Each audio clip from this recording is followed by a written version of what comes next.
পূজা, যার এইমাত্র বিয়ে হয়েছে, নিজের চোখে হাজার নতুন স্বপ্ন সাজিয়ে নিজের শ্বশুরবাড়ির চৌকাঠ পার করে।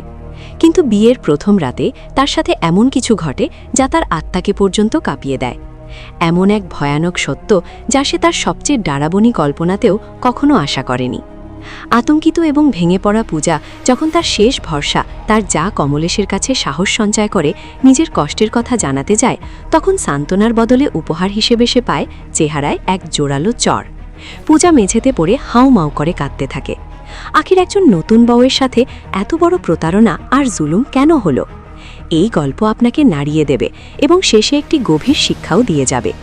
কিন্তু এই খফনাক রাত পর্যন্ত কথা কিভাবে পৌঁছাল, তার জন্য আমাদের গল্পের পাতা কিছুটা পেছনে উল্টাতে হবে। গল্পের আসল ধুলি হল কমলেশ। কমলেশ একজন দায়িত্বশীল গৃহিণী যে একটি ভরা সংসার সামলায়। তার পরিবারে আছে তার স্বামী, একটি ছোট মেয়ে, শ্বশুর শাশুড়ি, একজন নির্বাক দাদি এবং তার দেবর অরুণ। কমলেশের কাছে অরুণ শুধু একজন দেবর নয়, বরং তার নিজের ছেলের চেয়েও বেশি। সময় তার নিজস্ব গতিতে এগিয়ে চলে। এখন অরুণ যুবক হয়েছে এবং পুরো পরিবার তার জন্য বিয়ের সম্বন্ধ দেখতে যাচ্ছে। যে মেয়েকে দেখতে পুরো পরিবার যাচ্ছে তার নাম পূজা।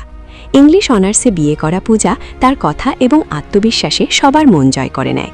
সে যখন তার মিষ্টি গলায় একটি ইংরেজি গান গেয়ে শোনায়, তখন যেন পুরো পরিবার তার উপর ফিদা হয়ে যায়। অরুণ তো তাকে দেখা মাত্রই নিজের মন হারিয়ে বসে। কিন্তু এই পুরো ঘরে একজন এমন ছিল যার মুখে হাসির বদলে ছিল এক দুশ্চিন্তা। কমলেশের পূজার এই মডার্ন এবং বেবাক আন্দাজ একেবারেই পছন্দ হয়নি। কিন্তু অরুণের খুশি আর তার জেদের কাছে কমলেশকে হার মানতেই হয়। অনিচ্ছা সত্ত্বেও সেই সম্পর্কের জন্য রাজি হয়ে যায়। সেদিনই ধুমধাম করে রিং সেরেমনি হয়ে যায়। পূজার আঙুলে অরুণের নামের আংটি শোভা পায়। কিন্তু কেউ জানত না যে এই খুশি শুধু এক রাতের অতিথি। পরের দিন সকালে কমলেশ তার শাশুড়ির সাথে অটোতে করে কোথাও যাচ্ছিল। হঠাৎ পথে তাদের চোখে পড়ে এক বিশাল ভিড় আর হট্টগোল। কিছু মানুষ রাস্তায় প্রতিবাদ করছিল। তখনই ভিড়ের মাঝে কমলেশের চোখে পড়ে এমন একটি মুখ যা দেখে তার পায়ের নিচের মাটি সরে যায়। সে সবার সামনেই ক্ষেপে ওঠে এবং হুকুম দেয় যে এই সব নাটক এখনই বন্ধ করো। রাগে অগ্নিশর্মা কমলেশ এগিয়ে যায়, পূজার হাত হ্যাচকা টানে ধরে এবং তার আঙুল থেকে আংটিটি নির্মমভাবে টেনে খুলে নেয়। এক পলকে, এক ঝটকায় সে সেই সম্পর্ক ভেঙে দিল যা গতকালই করে উঠেছিল। যখন কমলেশ এই তুফান নিয়ে বাড়ি ফেরে, তখন বাড়িতে হুলস্থুল পড়ে যায়। কমলেশের স্বামী তাকে আয়না দেখিয়ে বলে যে রায়তা তুমি চিন্তা না করে ছড়িয়েছ তা এখন তোমাকেই সামলাতে হবে। বেচারা অরুণও অনেক কাকুতি মিনতি করে, বোঝানোর চেষ্টা করে যে পূজার চিন্তা ভুল নয়। কিন্তু কমলেশ নিজের অহংকারে অন্ধ হয়ে গিয়েছিল। তার কানে কোনো কথাই পৌঁছাচ্ছিল না এবং সে কারো কথা শোনে না। কিছুক্ষণ পর গল্পে একটি সুন্দর ও আবেগপূর্ণ মোড় আসে। নিজের সম্পর্ক বাঁচাতে এবং নিজের কথা বোঝাতে পূজা নিজেই কমলেশের কাছে পৌঁছায়। সে খুব নম্রভাবে ক্ষমা চেয়ে বলে যে যদি আমরা সঠিকের জন্য এবং অন্যের অধিকারের জন্য রুখে না দাঁড়াই, তবে এই পৃথিবী ধীরে ধীরে শেষ হয়ে যাবে। কমলেশ যদিও পুরনো চিন্তার ছিল, কিন্তু মনের দিক থেকে ছিল পরিষ্কার। পূজার কথার গভীরতা সে অনুভব করে নেয়। তার মন গলে যায় এবং সে হেসে বলে যে আমার কথা একটু দেরিতে বুঝতে পারি, কিন্তু একবার বুঝে গেলে আমি সঠিকের স্বাদ কখনো ছাড়ি না। এই বলে কমলেশ সসম্মানে সেই আংটিটি আবার পূজাকে দিয়ে দেয়। অবশেষে সানাই বাজে এবং অরুণ ও পূজা বিবাহের বন্ধনে আবদ্ধ হয়। কিন্তু বিয়ের এই চাকচিক্যের আড়ালে এক যন্ত্রণা লুকিয়েছিল। বিয়ের দিন পূজার শরীর অত্যন্ত খারাপ ছিল। প্রচণ্ড জ্বর আর গায়ে ব্যথায় তার নাজেহাল অবস্থা ছিল। সিঁদুর দানের সময়ও সে ওষুধের সাহায্যে নিজেকে কোনোমতে খাড়া করে রেখেছিল। বিয়ের রীতি শেষ হবার পর আসে সেই রাত যাকে প্রতিটি নতুন বউ তার জীবনের সবচেয়ে সুন্দর রাত মনে করে, সুহাগ রাত। অরুণ ঘরে আসে এবং কিছু আনুষ্ঠানিক কথার পর সে পূজার কাছে আসতে থাকে। পূজা যে ব্যথা আর জ্বরে ভেঙে পড়ছিল, খুব স্পষ্ট ভাষায় অরুণকে বলে যে আমার শরীর খুব খারাপ, আমার প্রচণ্ড জ্বর আর সারা শরীর ব্যথায় ফেটে যাচ্ছে, প্লিজ আজ আমরা কিছুই করব না। কিন্তু অরুণের ওপর যেন লালসা আর স্বামী হওয়ার গরুরের ভূত সাবার ছিল। সে পূজার একটি কথাও শুনল না। পূজার বারবার কাকুতি মিনতি, কান্না আর মানা করা সত্ত্বেও অরুণ নিজের পুরুষত্বের অন্ধ নেশায় তার সাথে জোর জবরদস্তি করে। নতুন বউয়ের সেই সোনালি স্বপ্ন ওই বিছানাতেই নির্মমভাবে পিষে ফেলা হলো। সকালের আলো ঘরে এলো, কিন্তু পূজার দুনিয়ায় চিরকালের জন্য অন্ধকার নেমে এসেছিল। সেই যন্ত্রণা আর আঘাতে কুকড়ে শুধু কেঁদেই যাচ্ছিল। অরুণ তাকে চুপ করানোর চেষ্টা করে, যেন খুব সামান্য কোনো ব্যাপার হয়েছে। সে খুব অধিকার নিয়ে বলে যে, আরে আমি তোমার স্বামী, এটা তো আমার অধিকার, বিয়ের পর তো এসব হয়ই। এই শুনে পূজার ভেতরের যন্ত্রণা এক চিৎকার হয়ে ফেটে পড়ে। সে ডুকরে কেঁদে অরুণের চোখের দিকে তাকিয়ে বলে যে, অধিকার নয়, তুই আমার রেপ করেছিস। এই একটি শব্দ শুনে অরুণ শূন্য হয়ে যায়, কিন্তু নিজের জঘন্য কাজের জন্য লজ্জিত হবার বদলে তার পুরুষত্বে চোট লাগে। সে রাগে অগ্নিশর্মা হয়ে বলে যে, যদি তোর মনে হয় আমি কিছু ভুল করেছি, তবে যা, বাইরে গিয়ে চিৎকার করে সবাইকে বলে দে। এই বলে সে নির্দয়ভাবে পূজাকে ঘর থেকে বের করে দেয়।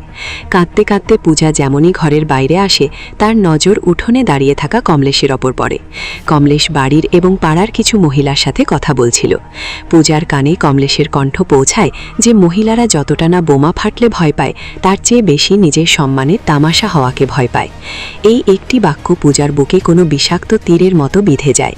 সে সাথে সাথেই বুঝে যায় যে সমাজ আর পরিবারে সে দাঁড়িয়ে আছে, সেখানে যদি সে মুখ খোলে তবে সে বিচার পাবে না, বরং এই বাড়িতে তারই সম্মানের প্রকাশ্যে তামাশা হয়ে যাবে। সমাজ আর বদনামের এই ভয়ে হেরে গিয়ে একটি জীবন্ত অধিকারের জন্য লড়াই করা মেয়ে নিজের চোখের জল গিলে নিঃশব্দে আবার সেই দমবন্ধ করা ঘরে ফিরে যায়। তার নিষ্পাপ মনে কোথাও না কোথাও এই আশা টিকেছিল যে হয়তো অরুণের নিজের পশুত্বের উপলব্ধি হবে, হয়তো সে নিজের ভুল স্বীকার করবে এবং তার কাছে ক্ষমা চাইবে। কিন্তু অরুণের আচরণ দেখে পূজার পায়ের নিচে শেষ মাটিটুকুও সরে যায়। পূজা আগে থেকেই অসহ যন্ত্রণায় ছিল, কিন্তু অরুণ নিজের লালসাকে ভালোবাসার নাম দিয়ে আরও একবার তার সাথে জোর জবরদস্তি করে। পূজা ভেতর থেকে পুরোপুরি ভেঙে পড়েছিল। সে বুঝে গিয়েছিল যে দুনিয়া যাকে স্বামী স্ত্রীর ভালোবাসা বলে, তা তার জন্য শুধু এবং শুধুমাত্র একটি বৈবাহিক বলৎকার ছিল, যার বিরুদ্ধে সে কিছুই করতে পারছিল না। পরের দিন সকালে কমলেশের নজর ছাদে চুপচাপ দাঁড়িয়ে থাকা পূজার উপর পড়ে। পূজার চোখের শূন্যতা আর তার নীরব মুখ দেখে কমলেশের বুক কেঁপে ওঠে। কমলেশের বারবার জিজ্ঞাসার পরও পূজা রাতের সেই খফনাক সত্যিটা বলেনি। কমলেশ বুঝে যায় যে কিছু তো একটা ভুল হয়েছে, এবং সে আর বেশি প্রশ্ন না করে পূজাকে তার বাপের বাড়ি রেখে আসে। বাপের বাড়িতে পৌঁছে পূজা ভাবল যে পৃথিবীতে হয়তো একজন মাই আছেন যিনি মেয়ের কষ্ট বুঝতে পারেন। সে একা পেয়ে তার মাকে গত রাতে সব সত্যি আর অরুণের দারেন্দাগির কথা বলে দেয়। কিন্তু যে উত্তর তার সগী মা দিয়েছিল তা অরুণের হাইবানিয়াতের চেয়েও বেশি খফনাক ছিল। মা তাকে বুকে টেনে নেওয়ার বদলে বুঝিয়ে বলে যে স্বামী স্ত্রীর মধ্যে এসব তো হয়েই থাকে, বিয়ে করেছিস যখন এসব তো নিভিয়ে যেতেই হবে, এতে না বলার কি ছিল, এরই মাধ্যমেই তো পরিবার আর বংশ এগিয়ে যায়। নিজের মায়ের মুখ থেকে এই কথা শুনে পূজা স্তব্ধ হয়ে যায়। বাকিটা মা ইমোশনাল ব্ল্যাকমেল করে পূরণ করে দেয়। ঘরের দারিদ্র্যের দোহাই দিয়ে সে পূজাকে এখনই শ্বশুরবাড়িতে ফেরার হুকুম দেয় এবং হুমকি দেয় যে যদি সে ফিরে না যায় তবে মা নিজের হাতের শিরা কেটে জান দিয়ে দেবে। আপনজনদের কাছ থেকে পাওয়া এই ধোকার পর বেচারি পূজার কাছে আর কোনো পথ ছিল না। সে এক জিন্দা লাশের মতো কমলেশের সাথে আবার ফিরে আসতে শুরু করে। যাত্রাপথে এক জায়গায় ওয়াশরুম যাওয়ার বাহানায় পূজা অটো থেকে নামে। এটি ছিল তার জীবনের সবচেয়ে বড় সিদ্ধান্ত। সে আর পেছনে ফিরে তাকায়নি এবং সেখান থেকে নিঃশব্দে পালিয়ে যায়। কমলেশ তাকে পাগলের মতো সব জায়গায় খোঁজে, কিন্তু পূজার কোনো সুরাগ পাওয়া যায়নি। বাড়ি পৌঁছে কমলেশ যখন এই খবর দেয় তখন পুরো পরিবারে হাড়কাম্প পড়ে যায়। সবাই পূজাকে খোঁজে, কিন্তু সে যেন বাতাসে মিলিয়ে গেছে। হার মেনে কমলেশ পূজার বান্ধবী সোনাকে ফোন করে, যে একটি এনজিওতে কাজ করত। সোনা বলে যে সে পূজার ব্যাপারে কিছু জানে না, কিন্তু সে তাকে খুঁজে বের করার পুরো চেষ্টা করবে। অবশেষে সোনার খোঁজ সফল হয়। পূজা তাকে একটি শুনশান পার্কের কোনায় একটি ভীতু বাচ্চার মতো বসে থাকতে দেখা যায়। যখন কমলেশ সেখানে পৌঁছায় তখন পূজার সাহস সঞ্চয় করে অরুণের সেই খোফনাক রাতের সব পৈশাচিকতা আর সত্যি কমলেশের সামনে উগরে দেয়। কিন্তু বছরের পর বছর অরুণকে নিজের ছেলের মতো পালন করা কমলেশের অন্ধবিশ্বাস সত্যের চেয়ে ভারী হয়ে দাঁড়ায়। সত্যি সোনার বদলে কমলেশের গুরুর চূর্ণ হয় এবং সে রাগে পূজার গালে এক জোরদার থাপ্পড় মেরে দেয়। সে চিৎকার করে এবং পূজাকে প্রায় টেনে হিঁচড়ে আবার সে কয়েদখানায় নিয়ে আসে। যদিও কমলেশ পূজাকে থাপ্পড় মেরেছিল, কিন্তু একজন নারী হওয়ার খাতিরে তার ভেতরে শখের একটি বীজ রোপিত হয়ে গিয়েছিল। অন্যদিকে আমরা দেখি যে হানিমুনের সুন্দর পাহাড়ের মাঝেও পূজা ভেতর থেকে পুরোপুরি নিঃস্ব আর খফজাদা ছিল। সে অরুণের সাথে এক শেষ আশার সাথে কথা বলার চেষ্টা করে, কিন্তু অরুণের চোখে ভালোবাসা ছিল না, ছিল শুধু এক ক্ষুধার্ত নেকড়ের মতো লালসা। সে আরও একবার পূজার চিৎকার আর চোখের জল আনশোনা করে তার সাথে জোর জবরদস্তি করে। বেচারি পূজা সেই বিছানায় ছটফটানো আর কান্না করা ছাড়া কিছুই করতে পারে না। সে যাকে জীবনের সঙ্গী মনে করে বোঝাতে গিয়েছিল সেই শুধু একজন জল্লাদ। পূজা সেই রাতে পুরোপুরি বুঝে গিয়েছিল যে অরুণের চোখে সে কোনো স্ত্রী বা ভালোবাসা নয়, বরং তার লালসা মেটানোর একটি বেজান মাধ্যম মাত্র। পূজার জীবন এক জ্যান্ত নরকে পরিণত হয়ে গিয়েছিল। এক রাতে ভয়ে কাঁপতে কাঁপতে পূজা নিজেকে বাথরুমে আটকে ফেলে। বাইরে থেকে অরুণ দরজায় ধাক্কা দিয়ে তাকে বাইরে আসার হুকুম দেয়। ভেতর থেকে আতঙ্কিত পূজা কাঁদতে কাঁদতে বলে যে আজ আমি তোমার কাছে আসতে পারবো না, আমার পিরিয়ড শুরু হয়েছে। কিন্তু এক হাইওয়ানের মাথায় চড়ে বসা লালসাকে কে রুখতে পারত? অরুণের উত্তর যে কোনো মানুষের রু কাঁপিয়ে দেওয়ার জন্য যথেষ্ট ছিল। সে নির্লজ্জতা আর নিষ্ঠুরতার সাথে বলে যে আমার সাথে মিথ্যে বলবি না, দরজা খোল, আমাকে দেখতে হবে। এই শুনে বাথরুমের ভেতরে দাঁড়িয়ে থাকা পূজার জান শুকিয়ে যায়। সে বুঝতে পারে যে এই দরিন্দা তার কোনো কথাই শুনবে না। এই খফ আর বেবাসির মাঝে পূজার চোখে পড়ে সেখানে রাখা একটি ব্লেড, আর সিন এখানেই কাট হয়ে যায়। পরের দিন সকালে বাড়িতে কোহরাম চড়ে যায়। সবাই জানতে পারে যে পূজা হাসপাতালে এবং তার অবস্থা খুবই আশঙ্কাজনক। পুরো পরিবার দিশেহারা অবস্থায় সেখানে পৌঁছায়। অরুণ বড় চালাকির সাথে কমলেশ আর বাকিদের বিভ্রান্ত করে বলে যে তার মেয়েরই কোনো অন্দরের সমস্যা ছিল, হয়তো সে কারণেই এই অবস্থা হয়েছে।